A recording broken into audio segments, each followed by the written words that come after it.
Hey everybody, it's me, Jones, back with a new video. Lessons learned from the New Delhi riots of 2020. I figured this helmet would be a good thing to wear for a video of this topic.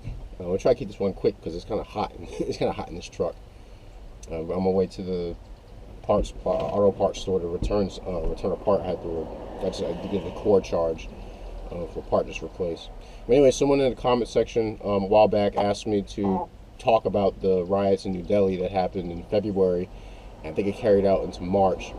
And there were some lessons I guess could be pulled from studying that riot, and just how just the things that went on, and how it can kind of prepare you for other situations where you may find yourself, if you're unfortunate to do so, find yourself facing, excuse me, find yourself facing a riot, a riot in itself. So. A little bit of backstory on the riot. It was there was a new policy, and I want to say it was. I hope I don't butcher this, but a new policy in India about refugees coming from different countries like Pakistan. I think Afghanistan was one of them, to allow for them to be naturalized. And there was only six religions that they were really looking to naturalize. One of them wasn't Muslim, so there was a Muslim protest. There were Muslim women that conducted a sit-in. Before that, I think before the sit-in, there were some cars, there was some cop cars, vandalized, set on fire, bricks thrown. But there was a sit-in that was created, and it lasted for a while. Then the police and military stepped in while they were trying to end the protest. Their other Hindus joined in and started, became utter terror. There were, I think it was like over 50 people died. 2/3 of them were, I think a good percentage of people who died were Muslims, some Hindus. And there's certain things I read from the Wikipedia link that, which I will include in the in the about section of this video. Under the title, there were some things that happened that I think were kind of interesting. That we all can learn from this, so we can apply it to other situations where we're, like I said, unfortunately find ourselves in a riot. We can go back to this information and say, well, here's some things that happened in this one. Maybe it's going to happen in this one. So one thing I will say, a good lesson to learn is, and it's kind of with any warfare, especially the art of war, is to know your enemy. Not to say that the people who are rioters are necessarily your enemy, but it's good to know the arguments on the other side, so that you know whether you find yourself being targeted by them. One of the things that happened was in the separation between the cultures, Muslims are generally circumcised, Hindus aren't. And they said that a lot of people who were attacked, what happened was they would make the people remove their lower Hindus will make Muslims remove their lower garments to see if they were circumcised. And it said a lot of people who went to hospitals, they had genital lacerations.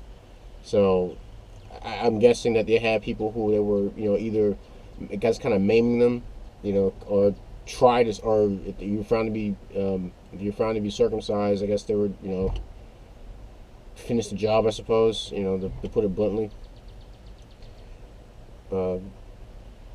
So yeah, so if there's a side that is kind of pushing for this kind of force, it helps to know what their argument. Even in insanity, there's an argument being made, or I guess there's a ideology being professed, and it's good to know what it is, so that you can have understanding as to whether you will fall into one of their fall into their crosshairs, and be able to prepare yourself. So if it's like. Not sure if I would do this or not, but if there was like a protest, with Black Lives Matter or Antifa going on, and would I necessarily wear my MAGA hat to that kind of thing? Most likely not. Maybe if I was trying to be a rabble rouser, I might do it, but I generally like to stay away from conflict, of that magnitude. So I would not wear that kind of hat. Not to say that no one should. Not to say that you shouldn't wear what you want to wear. I mean, this is a free country, but I'd say that if you think that you might get targeted by a group, especially one in such a violent way. Hopefully not not in a violent way as to get your penis cut up.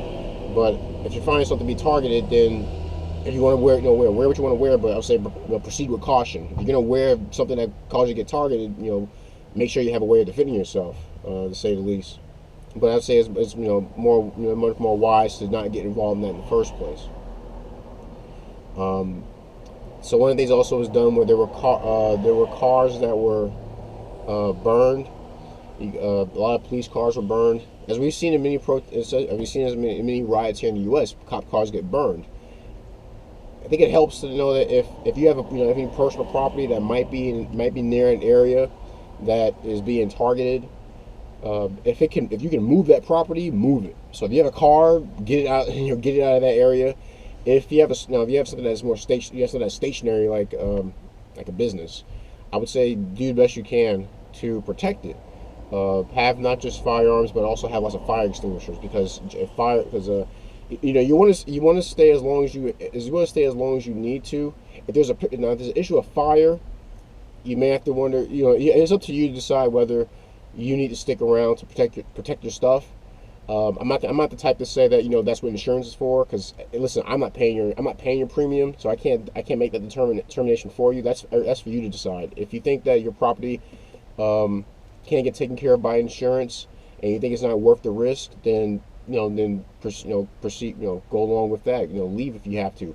But if you think that insurance is not going to make up for the loss of time, the loss of a sense of security, you just don't want to contribute. You don't want to passively contribute to all the madness that's going on. Then I would say have some type of fire precautions set aside in your business or in your home, just in case it would come to that. I would say it'd be beneficial to even respond to other people's fires the best way you can if the fire department can't get there, because if you can help your neighbor out, you're doing yourself a great favor to keep any further danger coming to you. One of the things from the protests, from the riot in Delhi, that there were like backed up traffic. So like there were some obstructions in the road that caused traffic to back up. If you find yourself in an area where that may be the case, and let's say you're in your car, it may be you have to decide whether if there's a way for you to turn your car around to take advantage of that to get out of there, or if you have to. And like I said, I'm not the type to tell you that's what insurance is for. I don't like that argument personally, because the people who are saying they're not paying your insurance.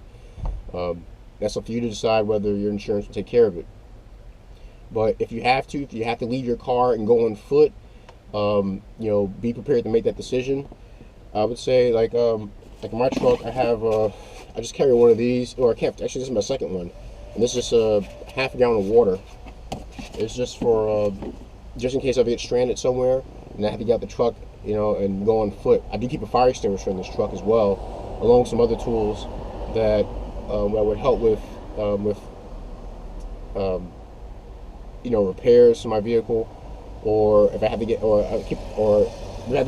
like an entry. If I have to get through an area that's maybe not to say I would want to go looting or anything like that, but if I have to get somewhere that's safer, and one way to do it is I have to pry open some boards to keep a pry bar in the truck.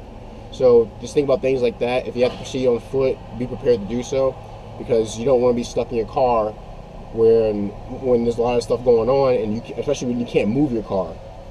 Also, if you can have a means of defense. Like I said, be prepared to defend yourself wherever you go, if all possible. So it'd be helpful to have, maybe a shotgun or like a shockwave, pistol caliber carbines. Those are becoming very popular. An AR if you feel the need to, or even just a simple handgun. Just have something with you if you find yourself having to travel through an area that is experiencing that kind of conflict. But probably the best thing you can do is actually go around it, if all possible.